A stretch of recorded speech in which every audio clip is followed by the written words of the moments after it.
Japan के Ichikawa city zoo में एक नन्हा सा मकाक बंदर इस दुनिया में आया। उसकी आंखें मासूम थीं और आवाज़ बहुत नाजुक। इसका नाम पंच रखा गया। वो सिर्फ 6 माह का था, इतना छोटा कि जिंदगी का सामना अकेले नहीं कर सकता था। हर नौज़ायदा की तरह पंच को भी माँ की गर्मजोशी, हिफाजत और लम्स की ज़रूरत थी। मगर किस्मत ने उसे ये सब ना दिया। पंच की पैदाइश के कुछ ही अरसे बाद उसकी माँ ने उसे छोड़ दिया। ना कोई गोद, ना दिल की धड़कन, ना तसल्ली, सिर्फ खामोशी और दूरी। उसके लिए ये दुनिया अचानक बहुत सर्द और अजनबी हो गई।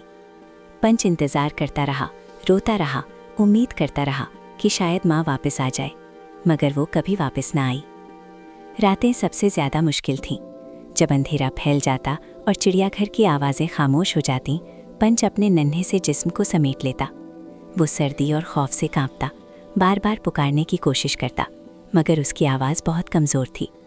नींद टूट टूट कर आती और हर बार आँख खुलने पर वो खुद को फिर अकेला पाता। उसकी नाजुक हालत देखकर देखभाल करने वालों ने उसे सुकून देने की कोशिश की। एक दिन उन्होंने उसके पास सरसों रंग का एक नर्म खिलौना औरंगुटान रख दिया। पंच ने उसे गौर से देखा, पहले हिचकिचाया, फिर आहिस्ता से हाथ बढ़ाया। जैसे ही उसने उस खिलौने को सीने से लगाया, उसकी सांसें धीमी हो गईं, कपकपी कम होने लगी। पहली बार पंच को सुकून महसूस हुआ। इस खिलौने का नाम रखा गया औरा मामा। इस दिन के बाद पंच ने औरा मामा को कभी खुद से जुदा ना होने दिया। जब वो डरता तो उसे ज़ोर से पकड़ लेता, जहाँ जाता उसे साथ ले जाता, सोते वक्त अपना चेहरा उससे लगा लेता, जैसे किसी दिल की धड़कन सुन रहा हो। पंच के लिए ये महज खिलौना नहीं था, ये माँ की कमी को भरने वाली मोहब्बत थी। चिड़ियाघर आने वाले लोग ये मंजर देखकर जज्बाती हो जाते, कई की आंखों में आंसू आ जाते। वो एक ऐसे बच्चे को देख रहे थे जो मोहब्बत को थामे हुए था, चाहे वो मोहब्बत एक खिलौने की सूरत में ही क्यों ना हो। पंच को इस बात का इल्म नहीं था कि वो दुनिया भर में लोगों के दिल छू रहा है।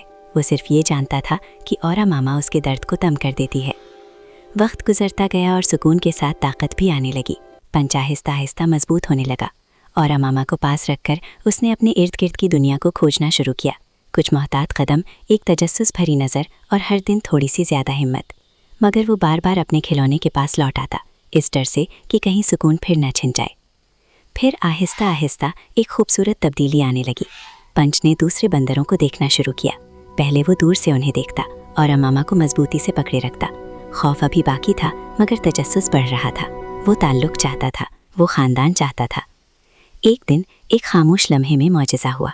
एक और मकाक बंदर पंच के करीब आकर बैठ गया। ना कोई जारहियत, ना कोई इनकार, बस खामोश मौजूदगी।